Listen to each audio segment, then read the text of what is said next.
So first, I want to say thank you to all of our attendees for being here today for this very important subject. I want to thank all of our speakers for joining us and lending us your time. Thank you for being here. Sinam Mohamad was the founding co-president of the People's Council of Rojava. Currently, she is the co-chief of the U.S. mission of the Syrian Democratic Council in Washington, D.C., and a top diplomat of the Autonomous Administration of North and East Syria. And I want to thank you for joining us today. So thank you so much. Thank you for the organizer for organizing this panel today. I would like to say hello for all the panelists here. The panel is, or the topic is very important actually nowadays. It's about what is, here Rojava, what's going on in Rojava or in the north of East Syria now. When I want to speak about this, I would like to go back to, in the beginning of the Syrian revolution that time. When the Syrian revolution started, everyone know that we are against the such tyranny system or the regime of the Al-Assad. We were against that.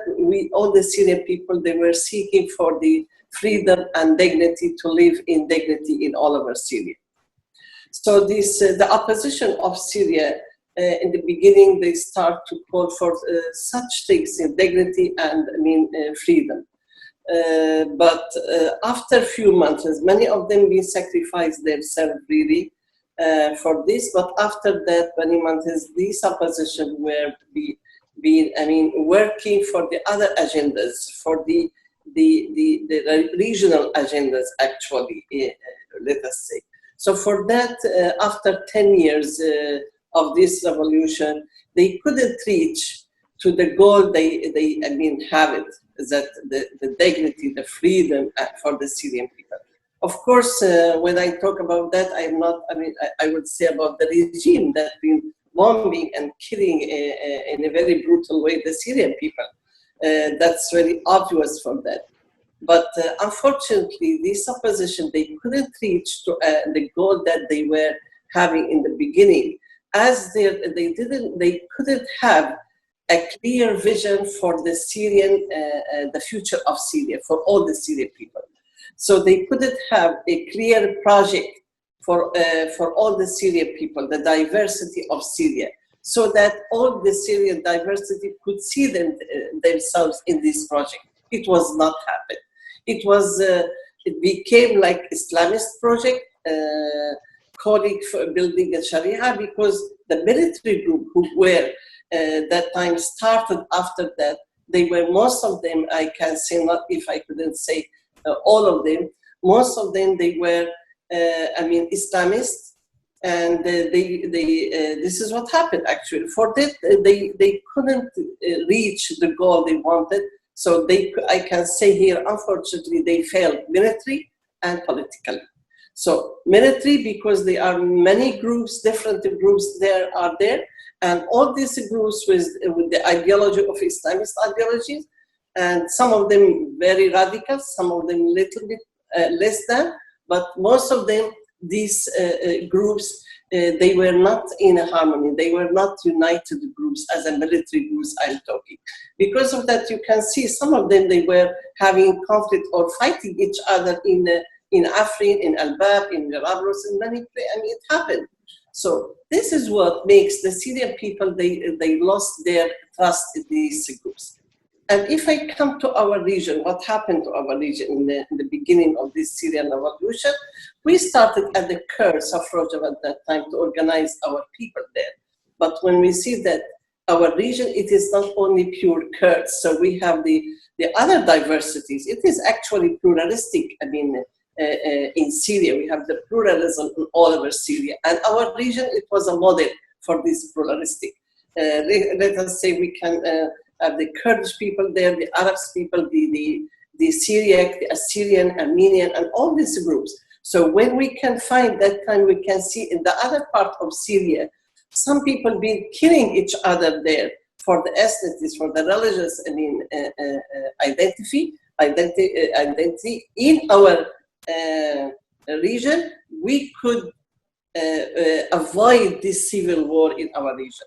Why? Because we brought all this together, all the diversities, the unity, through this diversity, we could build the administration which is based on the democracy, institutional, democratic institution built there, which based on the equal genders, of the women rights, the rights for all the diversities there. And this is what we worked for, actually. Sorry. So for that, we could to somehow succeeded to build this administration. In the beginning, it was the administration of the Rojava administration, like in Kobani, in Afrin, and Jazeera, and so on. But after that, after liberating many regions from the Syrian land, such as At-Tabqa, such as Minbij, Deir ez-Zor, and Raqqa, and all these places, being liberated from ISIS. Actually, we worked together there. We fought together, the Kurds, shoulder by shoulder to the Arabs. They been martyred together, Arabs and Kurds, whereas the regime started to use this to create a conflict between the Arabs and the Kurds, but they couldn't succeed it because the Arabs there, even they were under the oppression of the regime. So they saw such a democratic institution, they are belonging to this administration. And this is what happened. So all we fought together against the ISIS of course, with the support of the global coalition. I would like to thank them, led by the US. And in this, so we made a broader administration, which is now actually what we have now. It is the administration of North and Northeast Syria. So building such administration, it was not an easy thing. It was not so easy to build such things during the war and the conflict, you know.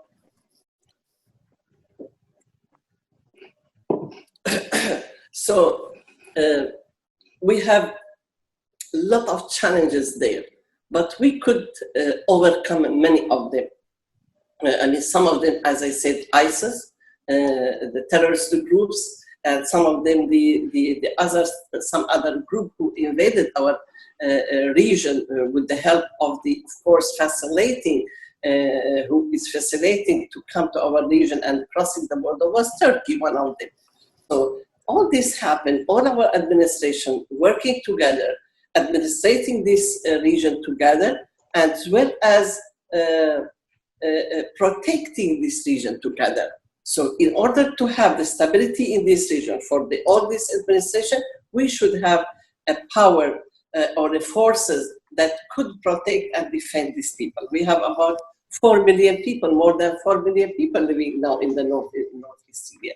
So how can you protect them? How can you defend them without having a forces? Of course, the beginning we had the people protection units, the women protection units, and many of the Arabs, they joined these units at that time.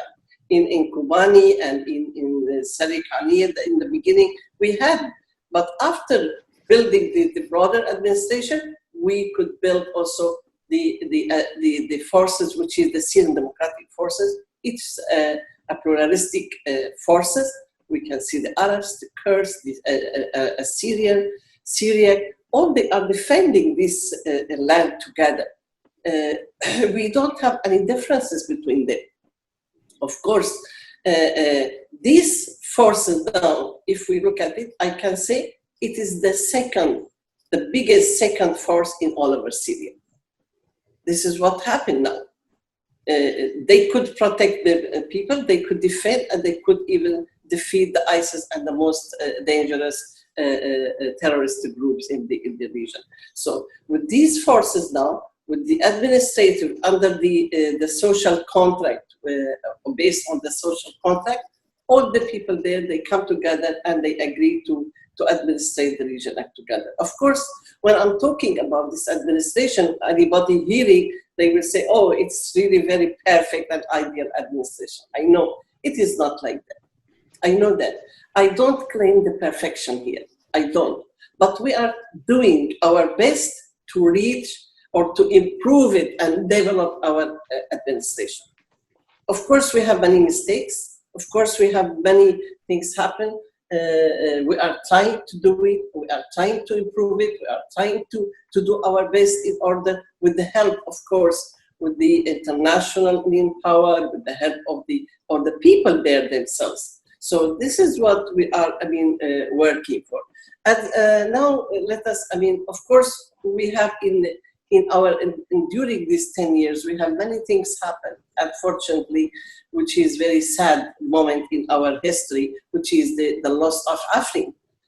Afrin was really a very painful moment for all the people, for every Kurdish people from Afrin and every Kurds in all over, not only in Syria, also in the other places, Kurdish people, as well as the Arabs also, because they feel that there are some people who are going to attack their places, as it happened in Nasr Ain, Sarikania, and Tal Abyad. So everyone in Syria, they were worried about the Turkish intervention in Syria. And this is what the Turkey do. In Afrin, we have the diversities, religious diversities, we have ethnic diversities, we have Alawite. So it was the first time in the history of Syria that you can have in Afrin the Council for Alawite, which was not allowed before. It was there. You can have the Council of the Yazidis people in Afrin, whereas during the regime, the Yazidis, people that time, they were registered as a Muslim, and they should go to a Muslim Islamic class or subject in the schools. So nobody will be recognized as Yazidi that time. But during the administration, all these, they have the freedom of religions for the Yazidis, for the Alawite, for the Muslim, and even the Christians. As I know that in Afrin, we had about 3,000 people converted to Christianity. It will not happen during the regime. That time it was prohibited. But because of our contract there, social contract, which is based on freedom of religion, we believe that freedom of religion, it is a basic for the human rights. So for that, we say, okay, after having all these things, now, after the occupying of Afrin, so what did this Turkey and these invaders or the other groups under the name of the Syrian National Army, who are now, designated as the opposition, military opposition, or the military wings of the political opposition of the coalition in opposition in Turkey. So what did they do in Afrin? Everybody knows about. Killing the women, kidnapping, raping, asking for ransom, and all the human rights violation happening there. But unfortunately, nobody talk about it. Everyone is silent. For that, I will say, break the silence here for Afrin. What's going on in Afrin, it's a war crime, I can say.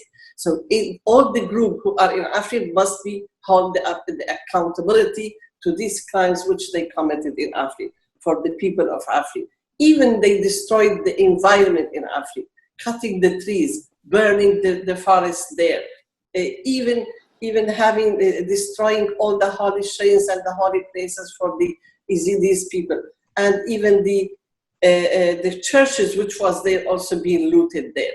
So even the archaeological places, the very historical places have been also stolen and destroyed there. So ethnic cleansing is going on in the region where it is occupied by Turkey, whether it is in Afrin or the other places in Sarikania and Tal Abyad. Actually, I have seen heard today about Tal Abyad also, and many people there who are Arabs, they raised against the Turkish occupation. They were fed up of this violation that's happening for the women and for the people there. So the situation now, of course, I know the administration in Rojava or in northeast Syria, we had reached a good result, but still we have a very painful, as I say, in Afrin. So for that, I can call that to go to investigate, international investigation committee must go to Afrin, and we ask even the Turkey and these groups to withdraw from Afrin, and the people of Afrin who are in the camp to go back to their city and to villages and houses. I am from there. I'm not even neither my family. They are now displaced in the other region. So it is really unfair what's going on. As in the other part, I can even talk about what happened recently, the unity of the Kurds, which is, I see it is a very major point in order to reach a democratic system and the unity for all the Syrians. It is very important. Unfortunately, it was, in the beginning, we have a lot of problems. We couldn't reach to any agreement. Even though I was in the Hawler agreement, in the first Hawler, second, and even the Hawk agreement. I was in the Kurdish High Committee there, but we couldn't reach to any, we can say, agreement. But now it was so good they could reach to an agreement to work together with the help of the United States. And I would like to thank even the Ambassador William Robeck for the effort he did it, really. And it is so good now to have the unity for the Kurdish even parties there in order to strengthen the administration, in order to have a stronger administration and a stronger political also vision to be representative in the negotiation committee or in the future of Syria, the constitution of the future of Syria. I can stop here, and if there are any questions, I will be happy to answer. Thank you so much. Okay, thank you so much. And we'll have questions and discussion at the end, just in case everyone's wondering. So we'll kind of talk about everything that everyone has said. But for now, our next speaker is Amy Holmes. Amy Awesome Holmes has a PhD from Johns Hopkins University. She is currently a visiting scholar at the Middle East Initiative of Harvard University and a fellow at the Wilson Center, while on leave from her tenure position at the American University in Cairo. Professor Holmes is the first person to have conducted a field survey of the Syrian Democratic Forces, or SDF, published in 2019. Her current research is about governance challenges of the semi-autonomous Kurdish-led region of northern Syria. And thank you for joining us today. Great. Well, thank you very much to the organizers for bringing us together on this occasion. I think it's a very critical moment in the history of Rojava and northeast Syria and Syria more generally, given the now recent developments with the new U.S. Caesar sanctions, as well as the Turkish intervention and the military strikes, the Turkish airstrikes that have happened in Iraq. I think that this really underscores the importance of what Sinam Mohamad was just speaking about regarding the Kurdish unity talks. And I will just make a few points. I'm going to keep my comments very brief so that we can have as much time as possible for questions and discussion. And I'm also eager to hear what my co-panelists have to say. So the United States views these Kurdish unity talks as a key part of our strategy towards Syria. And there's been a lot of, I think there's been much more attention if you look at other, what's been in the media and other events in Washington, D.C. or online events have focused much more on the sanctions, the Caesar Act sanctions.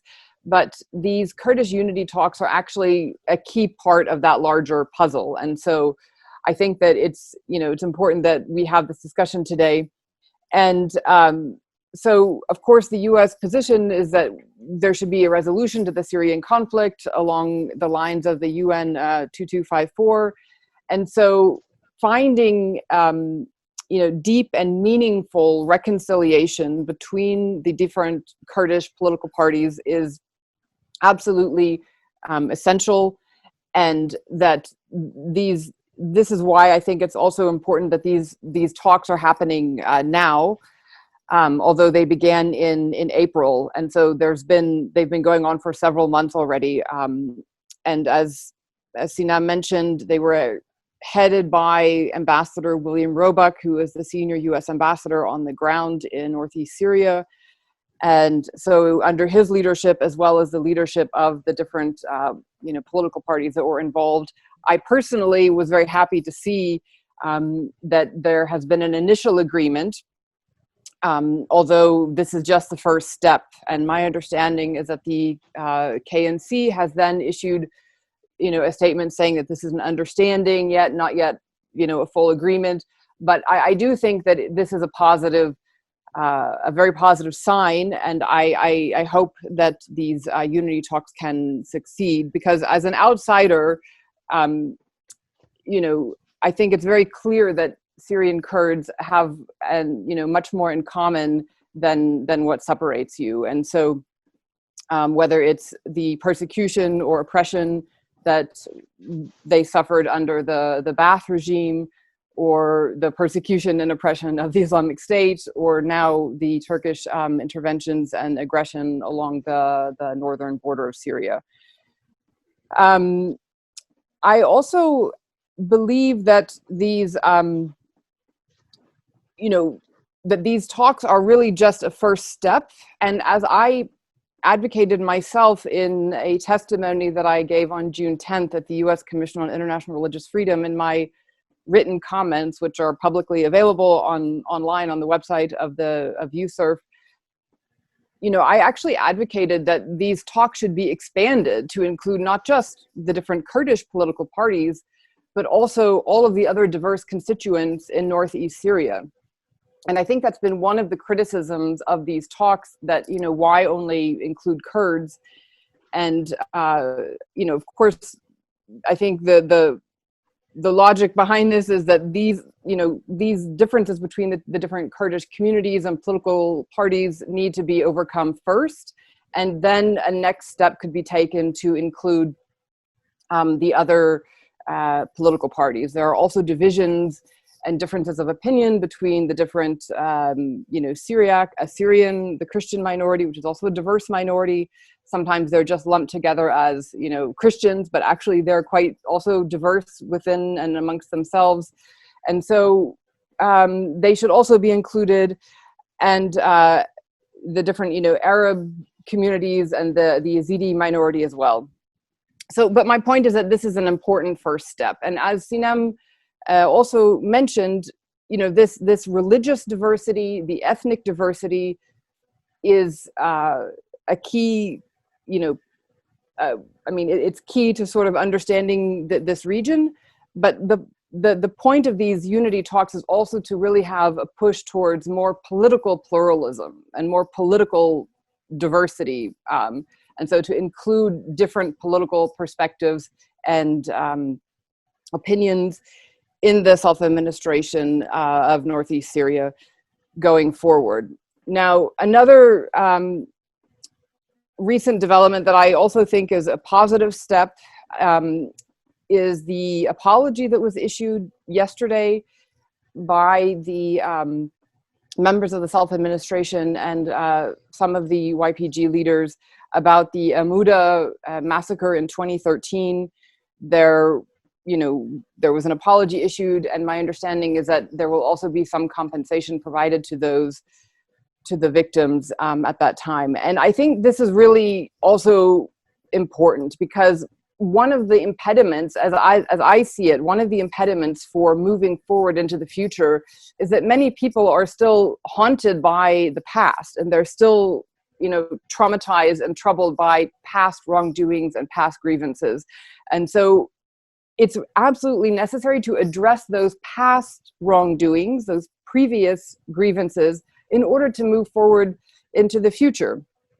And so for the self-administration to issue this apology, I think it's a sign of political maturity, and it's a sign of, I think, benevolence, and it's a sign of willingness to acknowledge mistakes, and that is absolutely necessary. And it's also quite rare in the region. I mean, for where there have been atrocities committed that just have been denied for generations, and these grievances continue to fester. And so the fact that the the self-administration issue, this apology, I think, is a very important step, and it sets them apart from many of the other actors in Syria and, frankly, in the larger Middle East.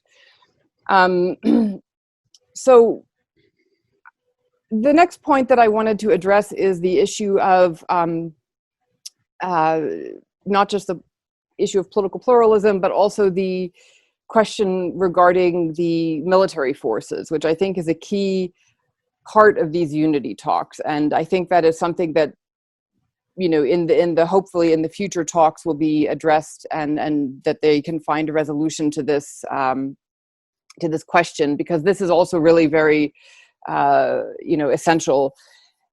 So, as was mentioned in the introduction, I've done a survey of the Syrian Democratic Forces in all of the 6 different regions of northeast Syria that are under control of the SDF. I've also actually conducted a survey with the Rojava Peshmerga, who are, of course, Syrians, but they're based now in the Kurdistan region of Iraq. And so I've also conducted a survey with them. Now, that survey data was not included in the report that was mentioned, that was published last fall with the Wilson Center. But I think it's important to, as we're considering how to potentially, merge or bring back the Rojava Peshmerga or other Syrian Kurds who would like to join the SDF. I personally think that there is a potential for this to be a positive step. And as, Sinam mentioned, as the SDF expanded between 2014 and now 2020, the SDF has grown, and it is now, the second largest military force in Syria. It incorporates people from all different backgrounds, from all of the different major population centers in northeast Syria, including Deir ez-Zor, Raqqa, Tabqa, Manbij. And so there is already a lot of diversity in the SDF. It is already actually, a multi-ethnic, multi-religious military force that has been quite effective in defeating the Islamic State. Now, also in my survey, I asked questions about their political affiliation. And this is also something that I'm, still working on, and I'm, have some publications forthcoming. But there are also already Kurds in the SDF who are not politically aligned with the PYD. I mean, there are already Kurds in the SDF who did not previously have any prior political affiliation, let's say. They were not members of any political party. And so because the SDF has already incorporated all of these different, types of people, I think in theory, there should not be any problem to also incorporate the Rojava Peshmerga. However, they should, of course, be incorporated as individuals and within the command structure of the SDF, because it is absolutely necessary, in my opinion, to maintain the unified command structure of the SDF and to avoid creating a situation in which you have competing armed groups in northeast Syria, as we have in the Kurdistan region of Iraq, which has plagued the Kurdistan region of Iraq for decades now. And that kind of division of the military forces in the Kurdistan region of Iraq should be avoided at all costs in northeast Syria, in my opinion. I'll just make a final point, and that is that the recent Turkish interventions in the airstrikes in Iraq have targeted, as I'm sure everyone knows who's following this panel, have allegedly targeted PKK targets, but they've also targeted the Mahmur refugee camp. Civilians have been killed. The Shangal, the Mount Sinjar region, the ancestral homeland of the Yazidis, has been targeted in these airstrikes. And so this is truly destabilizing, I think, for the region of the Kurdistan region of Iraq. And it is very troubling because, again, if we look at the most vulnerable populations, which I believe are the Yazidis in Sinjar who experienced a horrific genocide in 2014, August 2014, and they have been struggling for years now to rebuild their homeland in Sinjar. And the political divisions between, in Iraq, which we're not going to talk about in this panel, I think, but between, Erbil and Baghdad have slowed the reconstruction and their ability to return. But the Turkish airstrikes have now also compounded that and made it even more difficult for Yazidis to rebuild their lives. And so I am personally concerned that it may not be possible for the Yazidis who have lived in both Syria and Iraq for hundreds and hundreds of years. I am concerned that they may never be able to return to their homes. They may not be able to continue to live on their ancestral homeland in either Syria or Iraq, because in Syria, due to the Turkish occupation in Afrin and now also in Ras Al Ain and Tel Abyad, virtually all of the Yazidi villages are under Turkish occupation, all of them. All 23 Yazidi villages in Afrin are under Turkish occupation. All of the 15-some Yazidi villages around Ras Al Ain are all under Turkish occupation. And their shrines have been desecrated and looted, and they're unable to practice their religion. And they're unable to identify, many of them are afraid now to identify publicly as Yazidis. And so it would be an enormous tragedy if Yazidis who survived the genocide committed by the Islamic State in 2014, if those Yazidis now do not survive this. That would be a horrendous and horrific tragedy. And that is something that I think everyone has an interest in preventing that. And everyone should have an interest in working to allow the Yazidis to return to their homes in Sinjar and also return to their homes in northern Syria, along with all of the other civilian and other inhabitants of northern Syria, who I also hope can return to their home one day, including Sinam. So my point is that these airstrikes are targeting so many different people and have had such a horrific impact on so many different people that it's important to also emphasize this, because one of the ways that people on Twitter have responded to these airstrikes is to create a hashtag, Turkey is bombing Kurds. And yes, it's true, Kurdish civilians have been killed in Iraq in these airstrikes. But my point is that it's not just Kurds who are suffering from this. And so I think we have to also think carefully about how do we address these airstrikes in Iraq, and to see them, of course, in conjunction with what's happening in Syria. And hopefully we will be able to find a resolution to this. And I think this is, an attempt by frankly, the Turkish government to discourage and perhaps deter the unity talks. But I think that makes it even more important that they succeed. And I hope that this conversation today will help contribute to that. So thank you. Our next speaker today is Mutlu Civiroglu, who is a Washington, D.C. based journalist and Kurdish affairs analyst with a focus on Syria and Turkey. He has been closely monitoring the Kurdish People's Protection Union, or YPJ, fight against ISIS and other jihadist groups, and writes extensively on the subject. His publications appear in various media outlets such as BBC, CNN, Vice, Guardian, Newsweek, and Al Jazeera. He regularly writes for daily papers in Turkey on recent developments on Turkey and Kurdish areas in Turkey, Syria, Iran, and Iraq.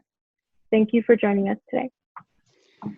Thank you, Dilan. Thank you for KNC for organizing this panel in such a critical time. I would like to mention that I'm speaking on my behalf. My view here are in no way represent my employer. I want to start with that. Since I wasn't given a framework to what to focus on, I will just go with what already has been taught by Sinam and Amy, try to complete what's going on. I want to say that the mood, until recently, the mood in Rojava and broadly North and Northeastern Syria was very optimistic because of the unity talks has brought a very optimistic atmosphere to the region. The initiative that started with General Mazlum of SDF and William Ribok, Ambassador Ribok, like Sinam Mohamad, that has caused happiness among the people, the activists, local people, military people, politicians, and there were talks to further develop that, to work out the details, because this was the understanding of first phase, and there were some issues to be thoroughly discussed in the upcoming phases, and like Amy also raised, then include non-Kurds, the upcoming phases. So there were the details were being worked out, but in addition to that, the other major topic of the region was the Caesar Act and the impacts to the region under Syrian Democratic Council or Syrian Democratic Forces control the region under these forces. How will this Caesar Act sanctions will impact or will not impact, or how will the region be protected? These were the two major concerns or major topics of the people of the region. However, after the recent attacks on Kobani, the drone strikes that have killed 3 women, and that the city being Kobani, a symbol city, an inspirational city that has first defeated ISIS, that has raised some concern among the people. So we quickly see that the positive atmosphere, the optimistic atmosphere, has replaced with the question marks, and connecting it with what's happening in Iraqi Kurdistan region. The concerns in the recent days have increased drastically, because within the developments in Kurdistan of Syria and Kurdistan of Iraq are considered very much directly involved, and this unity talks between the PYD-led PYNK, Kurdistan Patriotic National Unity, and the KDPS, Kurdistan Democratic Party Syria, led Syrian National Council, NKS in Kurdish. So this is also a product of rapprochement between Rojava and Bashur, what Kurds call the Iraqi Kurdistan region, and the Syrian North and Northeast region. So now the attacks in Kobani, and then the wide-scale operation in Iraqi Kurdistan region have brought so many question marks and many people's money in both sides of the border. Because I've been in close contact with many people, activists, journalists, local, ordinary people, politicians. There's serious concern that the gainings, achievements in both sides of the border, the Kurds of Iraq and Kurds of Syria, are under risk because of the operation. So in Iraqi Kurdistan, the border area in Berdinan region, especially the Haftanin area, and then Mahmur, where Amy mentioned previously, and Sinjar, traditional land of Yazidis, the religious minority, the Kurdish Yazidis. So looking at this, many people I speak with, they have now talking about what is the motive, what is coming next, how will they protect themselves in further attacks, what will the international community do, how would the US react. US reaction to the airstrike in Kobani has been somehow, there was a reaction. Secretary Pompeo mentioned that, White House spokesperson, in the statement, they mentioned that they showed their dissatisfaction with the attack. But among the people that I speak with, the expectation is more that the US, France, Europe, the international community should do more to stop against the attacks on the Kurds and their neighbors, ethnic and religious communities, minorities that they have been living together. If we name them, Syriacs, Assyrians, Arabs, and religious-wise, the Yazidis and the others. So the expectation is that there has to be more from the international community to prevent further attacks, because the people's perception is that we are part of the joint effort, global effort. We are part of the coalition. We did. We defeated ISIS. We took care of this problem on behalf of the international community. But what's going on in the last 3 or 4 days is really alarming. After Kobani incident, the attack near Süleymaniye, Serbajar, that touristic resort, the horrifying pictures, the images that are now shared by international media too, that, putting them all together, the mood in the Kurdish Syria, Rojava, and among the Kurds and non-Kurds that living there is that there has to be a stop for Turkey's operations, and the international community should do more because going back the previous statements from Turkish officials, Mr. Erdogan's statements that they're going to go all the way to the Iraqi border, these are all serious concerns. So this is the mood of the region. I can say that these two topics, but in addition, the situation of Afrin, since Sinam is from Afrin, she already mentioned that, and Ihsan is from Afrin too. I'm not going to further develop about what's going on in Afrin, but Human Rights Watch, Amnesty International, United Nations, they have all documented the widespread violations, what has been going on for the last 2 years. In addition to that, what's happening in Grespi, Tel Abyad, and Serikani, Razline, recently, also international media has been writing about it. Al Monitor had a piece recently. The grains of the people are being stolen from the silos, and they are transported into Turkey through the border. And 2 days ago, there was a demonstration to condemn this. So, and the water issue, UN also repeatedly mentions about that, Red Cross, that how the water resource from Aluk, from Serikaniye, Rasline, have frequently been shut down, and people of the region have now water shortage, serious water problem in such a hot weather in that part of the globe. So these are the major issues, concerns that the people of the region have been going through.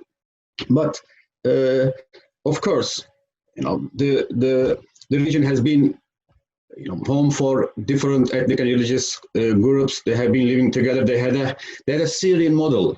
Unlike the other groups, they have always been in Syria, inside Syria. Their model was Syrian. The system they wanted to represent, based on my observation, based on my numerous visits, I'm talking about that, they represented the real fabric of Syria. That Syria is a land of Arabs, Kurds, Druze, Syriacs, Assyrians, Yazidis, Turkmens, and the regions that have been controlled by Kurds and their allies. Comparing the rest of the Syria really represented that. But unfortunately, the more the areas under these people are reduced, this richness, this multinational, the richness are disappearing. Instead, looting, killing, rape, widespread atrocities are replacing them. That's an area of concern. But at the same time, what has been created, especially going back to the unity talks, that has been has a moral boost for many people. Now, my observations, many people are very sensitive about putting their differences aside, try to see the bigger picture, the achievement they have scored, or the dangers that are waiting for them. I see, as an analyst, as a journalist, I see more maturity, more common understanding. So I will stop here. I also want to focus on more to the Q&A section, because I don't want to do repeating the same thing that previous colleagues did. So I'll stop here. Thank you again. Thank you so much. And we're going to go on to our last speaker for today, who is Dr. Ihsan Efrini.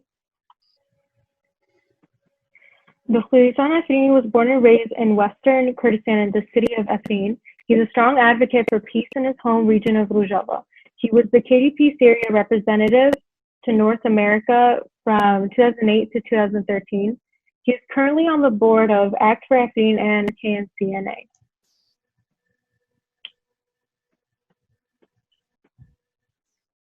Thank you all. Hello, everyone, and welcome to this webinar that hosted by Kurdish National Congress of North America, and to discuss Western Kurdistan.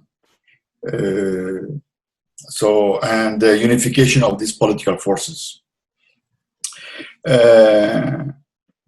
First, so I'm going to give a general insight about the meeting that happened during this unification process, or to an understanding process, as Dr. Amy mentioned too.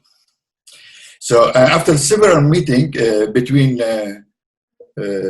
His Excellency General Mazlum Abdi and His Excellency President Najib Barzani, they reached and to an agreement, and then an initiative has been announced by General Mazlum Abdi, and that initiative was welcomed, of course, by all Kurdistani people across the globe. Then, after this initiative, started the meeting between the U.S. Deputy Special Envoy to the International Coalition, William Ropack, and the General Mazlum Abdi. And they showed their seriousness about reconstructing the Kurdish house. While we're talking about that, in parallel, there were lots of voices that objecting this process. On behalf of the Syrian opposition, as well from the Turkish state, there were voices objecting this process. Then I think the U.S. has sent a strong letter to all regional powers and all Syrian opposition fraction that anyone fight this process, it's going to be considered fights against U.S. interest in the region. So here, when the U.S. came, first of all, would like to mention too, in U.S. agenda, there was just a northeastern Syria, just from Eastern Euphrates. However, both sides of the Kurdish side, they consisted, like all Rojava, to be included in this negotiation. So after several days, they reached to that understanding too, and then started the meeting. And good to mention here that the U.S. is very consistent on this process to be successfully finalized. Though this unification among political Kurdish forces in Rojava. And U.S. mission also clarified their main targets to the region. U.S. had 3 main targets in the region, and to eliminate ISIS and all extremist forces from the region, to make sure that there is security and so the humanity be preserved. And the second main target of U.S. in the region over there, especially in Syria, to make sure is Iranian withdrawal from all territory of Syria. And third, Kurds are unified in Rojava. So this is also one of the main target of the U.S. today in that region, that Kurds are unified. We will come now on the both Kurdish side. As we said, they get to an understanding, and on 5 main points. First point, their position towards Syrian regime, and secondly, their position toward Syrian opposition. Third, their position on future of Syria, where every, as also been mentioned, like a Christian, Yazidi, everyone has their right in their self-determination. And they also reach an understanding on the Kurdish status, which is a decentralized, political decentralized region, which is a federal region. Also, they reach an understanding on a position on the Syria in general. Here, the most controversial point in this whole discussion, it was a military and security forces issue. So KNC has proposed, just on Kurdish level, to unify all Kurdish forces, YPG, YPG, and Peshmerga, into one unified Kurdish force, which will be a neutral force, don't belong to any political party, and with a unified force, they would join SDF or a new form of political institution, military institution, with assistance of the US and the coalition parties. Now, on those understanding or this is agreement, Germany, France, Great Britain, Russia, all they welcomed this agreement and showed their willingness of support if needed.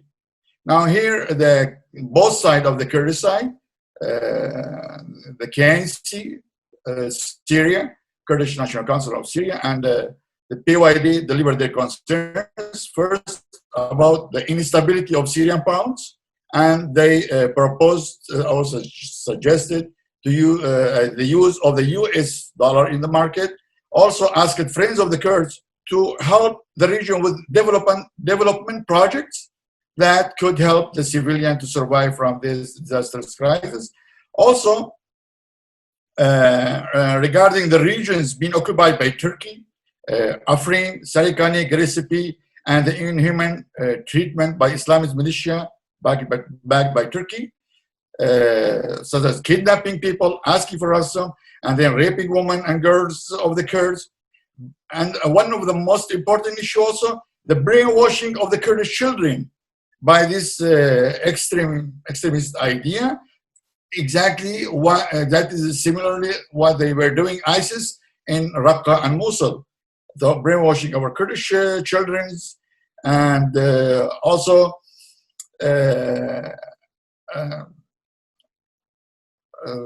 I'm sorry, just so they're putting their hand on the property of the Kurds, and they giving them to the new settler of the Arabs. Plus, in some region like Bulbul and the area, there's a region called Bulbul area. They settling over there the Muslim Uyghurs, those Chinese Muslims they brought from China. They now settling them there also in that area too. And also, as we mentioned, also I would also like to repeat about the olive trees, burning the olive, cutting the olive trees, burning planted Kurdish lands, burgling olive oil, ancient traces, grain, wheat to Turkey, then from there going to international market in front of the international community. Because of this brutal treatment of the Turks and its Islamist militia, we hope the international community and countries that still respect and recognize the human dignity to support this process of unification. So a unified Kurdish political force is the only solution to rescue Western Kurdistan, human, nature, animal from those brutal invaders. Here I would like to sum up and to say that the unification of both Kurdish sides is a matter of to be or not to be, exist or not, or there's no existence of the Kurds anymore. So, and Rojava will say, so our destiny in your hand, and just would like to remind you, the history is ruthless. Thank you for listening. Thank you so much. So right now, we're going to go ahead into the question and discussion portion. If any of you would like to start off, if you have a comment, if you have a discussion point that you would like to go ahead and talk about first, you can go ahead and do that. Otherwise, we have questions that have been submitted to us and questions that have been submitted to us during this webinar as well, that I can kind of go through and we can talk about. So if anyone has anything that they would like to say, they can go ahead. If not, I'll ask a question. Can I have a question? Okay, you can go ahead. Yep. No, I just have a question for Dr. Amy. She mentioned that just Peshmerga wasn't included in her research on the Winston Center. Can clarify why Peshmerga or Rojava wasn't included in that, and even you had some information about that? Right. I mean, so I've decided because I have a larger data set, and for this Wilson Center report, I just focused on the Syrian Democratic Forces that are inside Syria. So it was a very simple geographical decision that I included all of the survey respondents that took my survey inside Syria during the year 2019. So I actually did an initial survey in 2015, back when it was still only the YPG. They were also not included in this report that was published last fall. So I excluded the survey respondents from 2015. I excluded the survey respondents that were in the Kurdistan region of Iraq, and I only focused on the SDF from 2019. For reasons, because I had a number of questions that I asked in the survey about the current situation in Syria. Some of the questions I asked were what they think about the future of Syria. What do they see as the largest threat to the region? Do they believe that the Islamic State is defeated? Yes or no? And in 2019, I administered the survey in February, March, and July of 2019. And so, as you know, the territorial caliphate was defeated on March 23rd, 2019. And so there was a discussion, and I mean, there still is now, as to whether actually ISIS is really defeated or not. Because officially we declared the caliphate was defeated, but of course there are still ISIS sleeper cells. And so I wanted to understand whether the members of the SDF actually believed that ISIS was truly defeated or not. And then I wanted to understand what they saw as the largest threats to the region, how they view the cooperation with the US-led global coalition, whether they wanted the US-led coalition, the US forces, to stay in Syria or withdraw.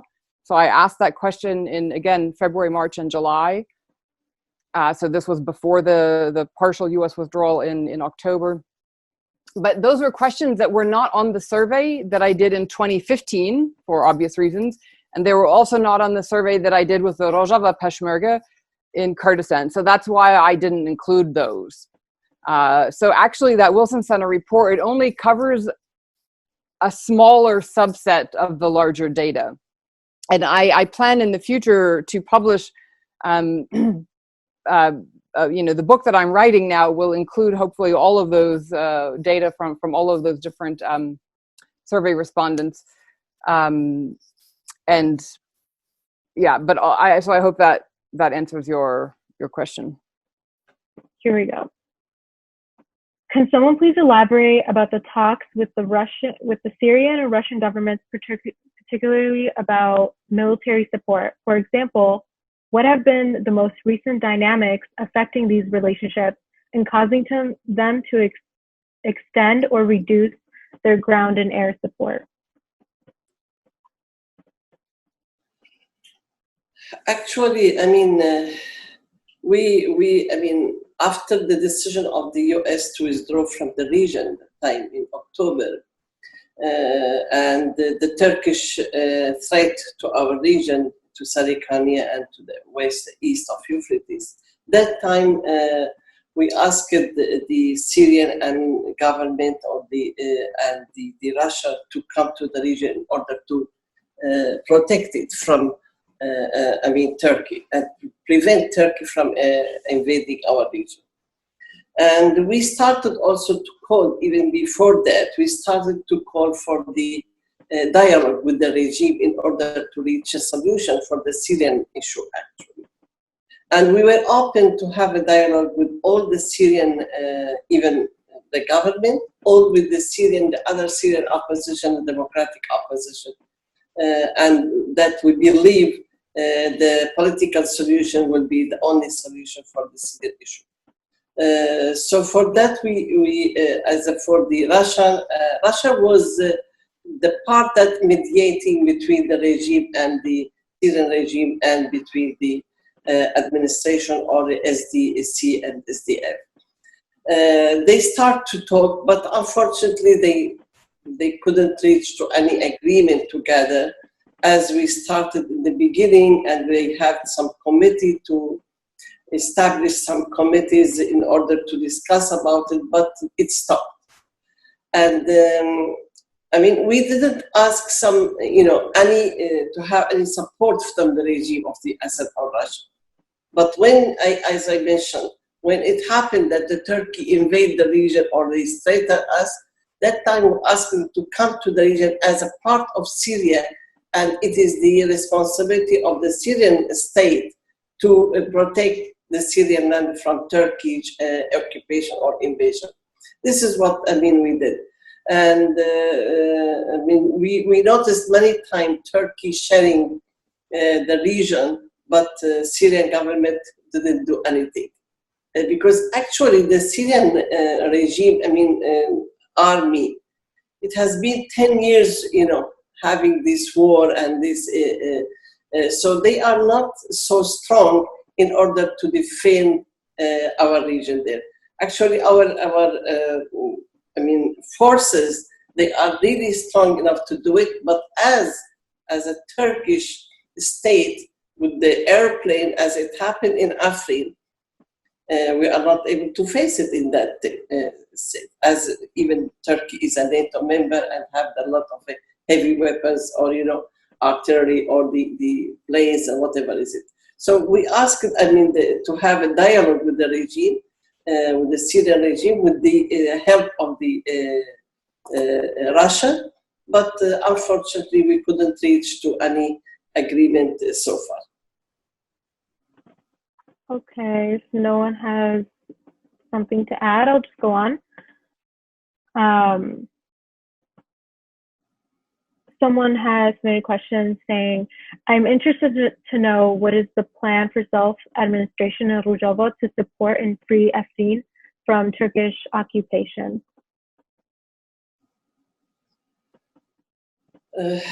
As for Afrin, I can say it was really a complicated issue. Turkey, as a Turkish state, is there with the other groups, the opposition, with the military opposition groups under the name of the National Syrian Army, whatever is it, all they are there. And even a member of ISIS, former ISIS, was found in Afrin. Even Jabhat al-Nusra, member of the Jabhat al-Nusra, were found in Afrin. It is a bit complicated issue till now.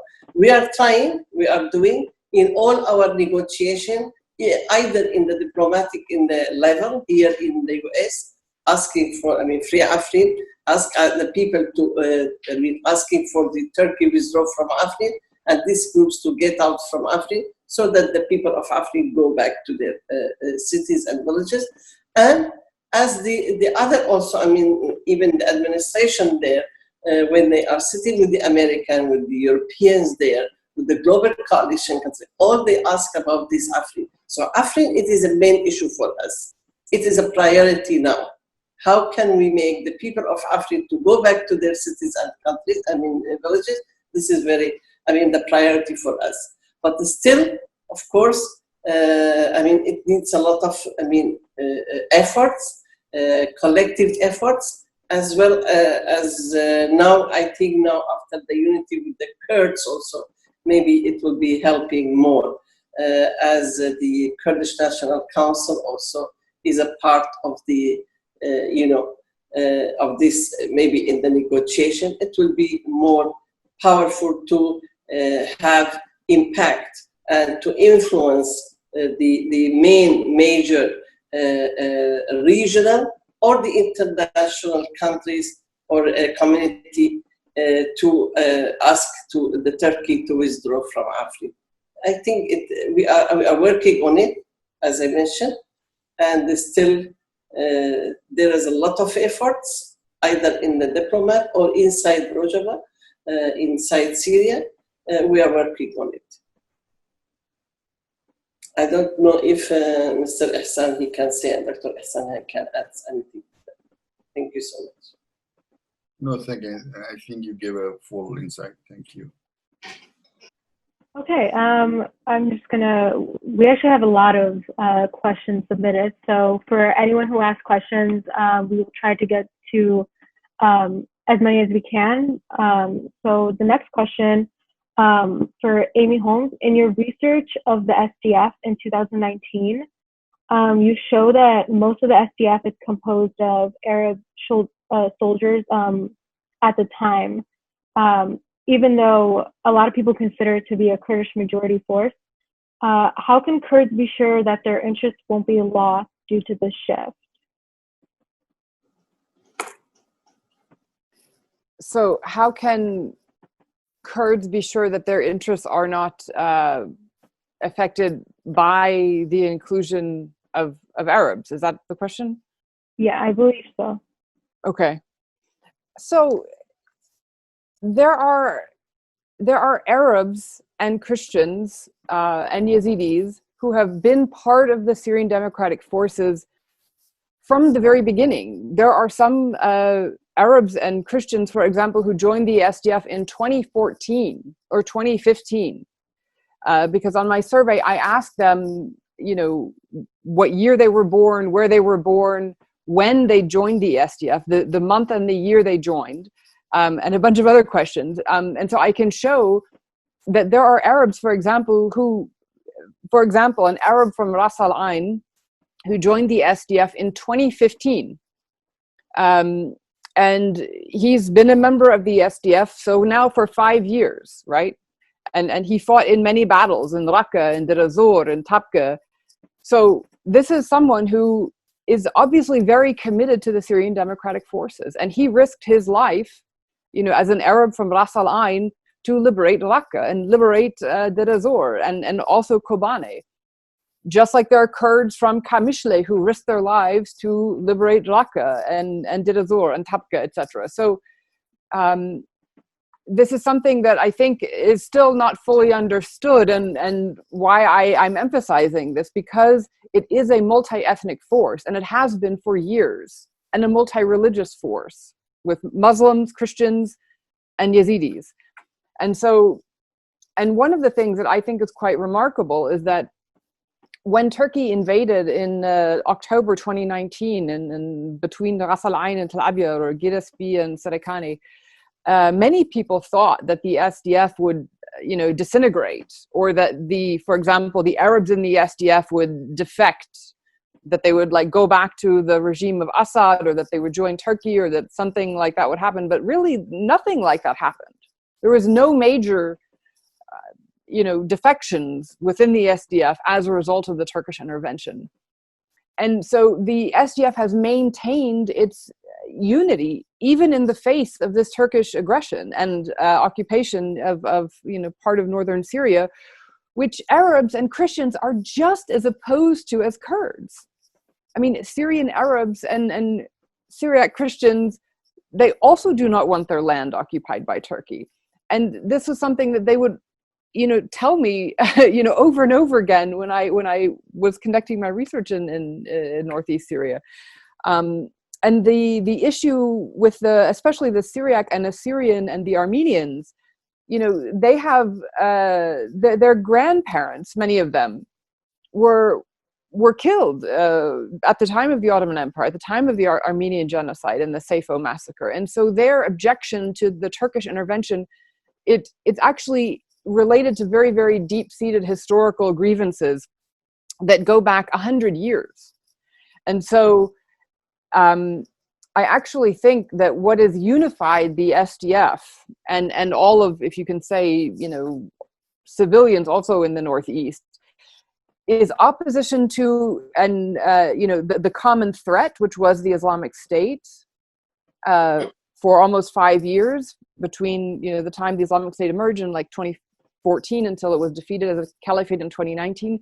But now I think the Turkish threat, frankly, is a unifying factor of the SDF.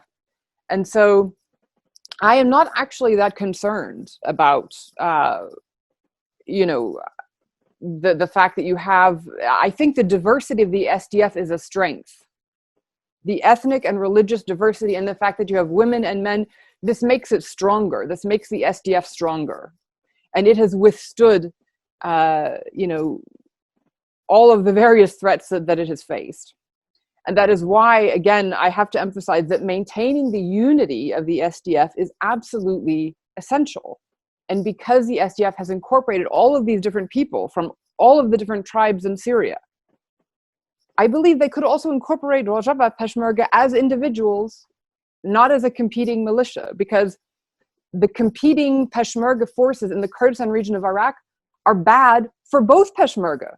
They're bad for both the KDP Peshmerga and the PUK Peshmerga. So that division is bad for both of them in the Kurdistan region, in my opinion. And so this is why this should be avoided at all costs. This kind of division of the SDF, should be avoided at all costs in these unity talks. Okay. Thank you so much. Next, a little bit stemming from that, a question states, how will Rojava Peshmerga deployment change the dynamic in northeastern Syria? And anyone can answer. The question is for anyone. Can I answer? Go ahead. Okay. I know, as a Peshmerga Roj, they are the people from Rojava, actually. They are from the Syria. They are not from other part of Syria. That's good. And it is a military issue, I think. It is a military issue.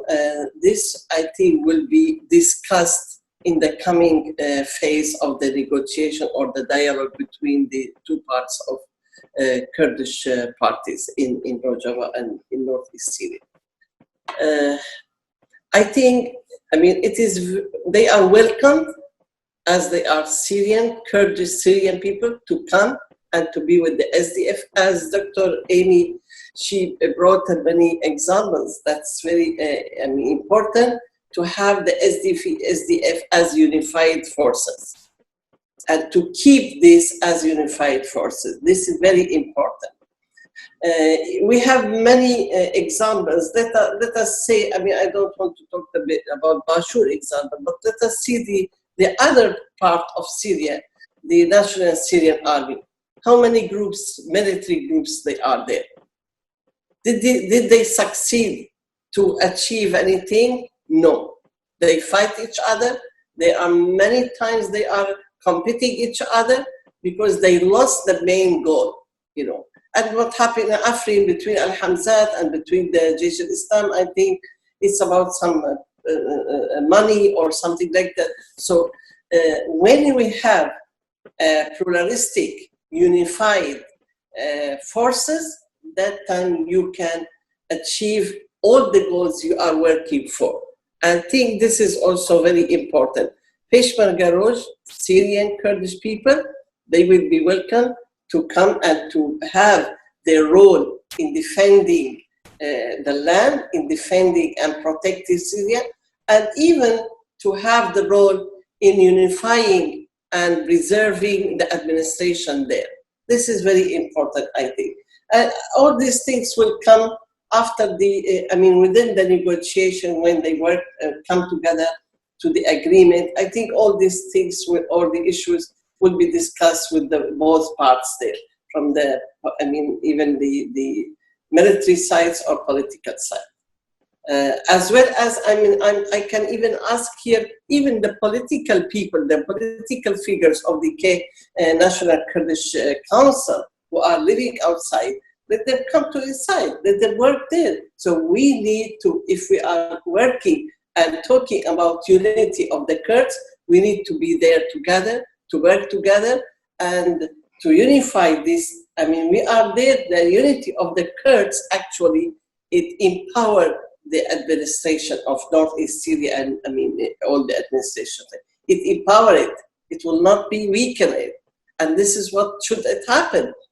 And when I heard that many voices from the other opposition, either the Arab chauvinists or the other opposition, who were opposing this dialogue and who were against this dialogue, the Kurdish dialogue, I mean, I can see they are against actually the solution for all over Syria.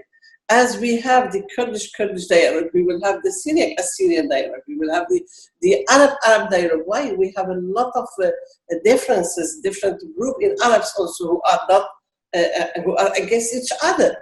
So this, I think, the unity of the Kurds, it will be a key point for uniting the other Syrian people in order to reach a solution for all over Syria. And one of it, even the political issue, I mean, political figures to come and work together there, and so that we are there to empower the administration and to strengthen the administration, not to weaken it. And this is what I can say. Thank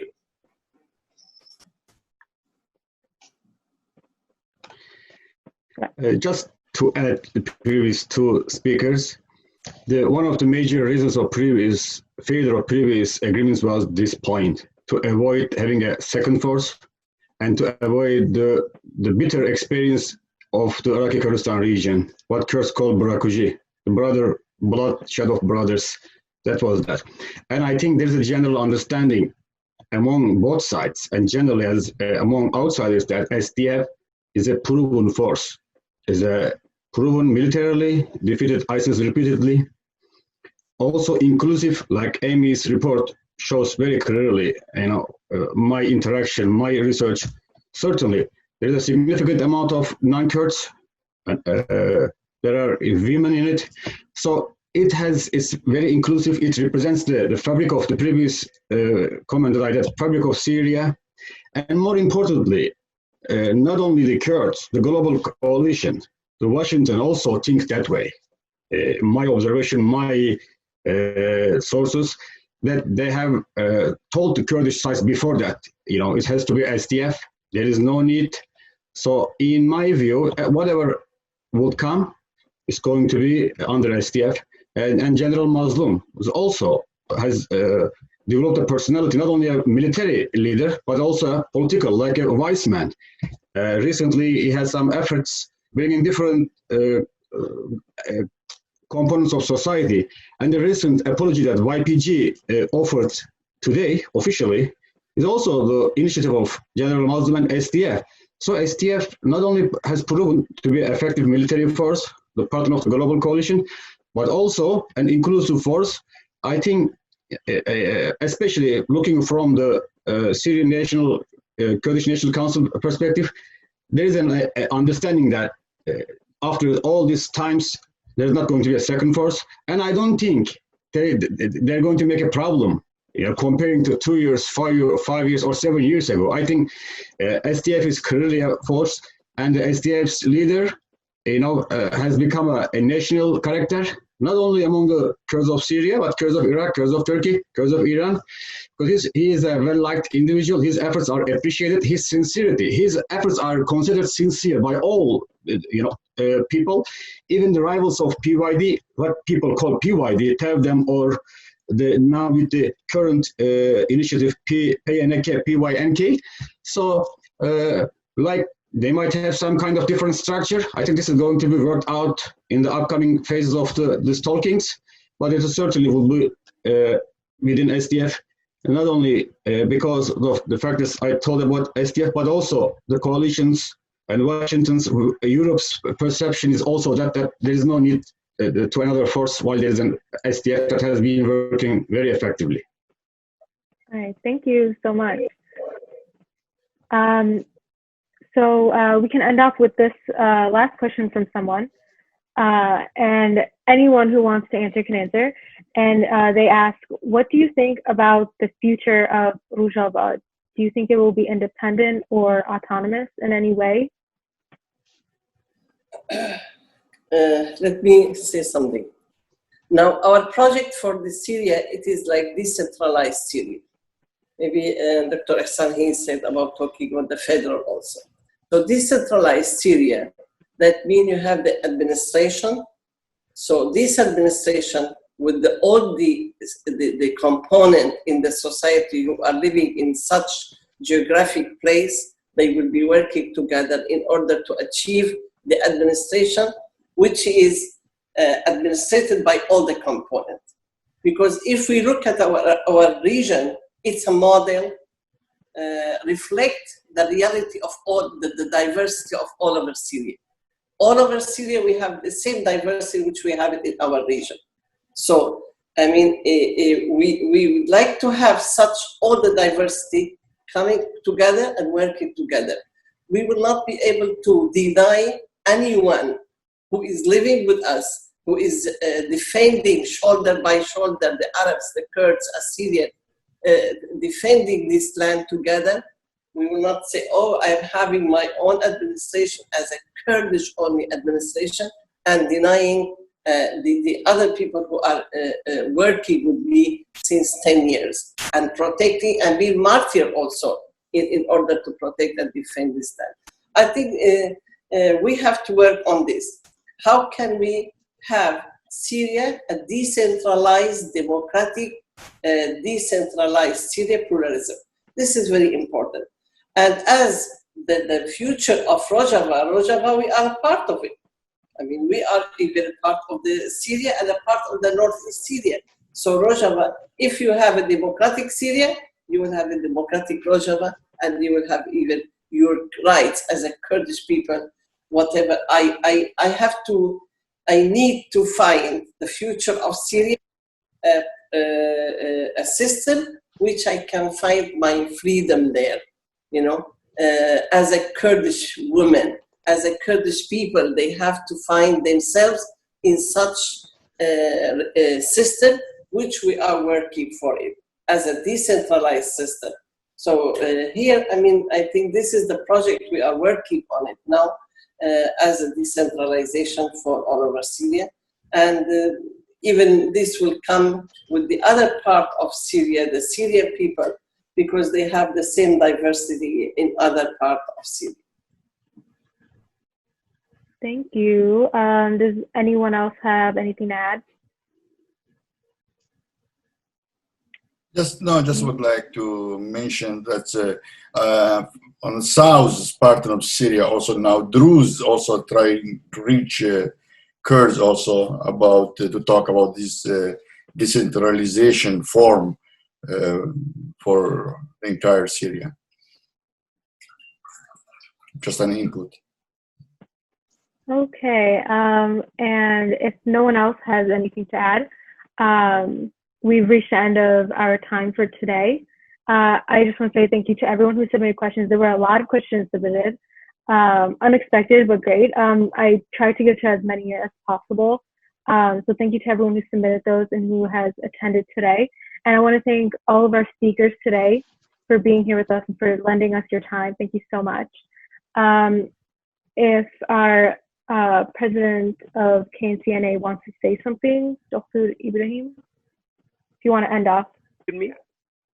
Yeah, I'd like to really appreciate the excellent presentation of all the speakers, which open up the angle for us to really think about certain things we didn't know about it, and hopefully will help the people in Rojava to seriously think about what they are doing for the people. It is crucial time at this time. We don't spend time on that. We have to go forward. We don't know what the future for Rojava. So every effort should be that without in-partism doesn't help anybody.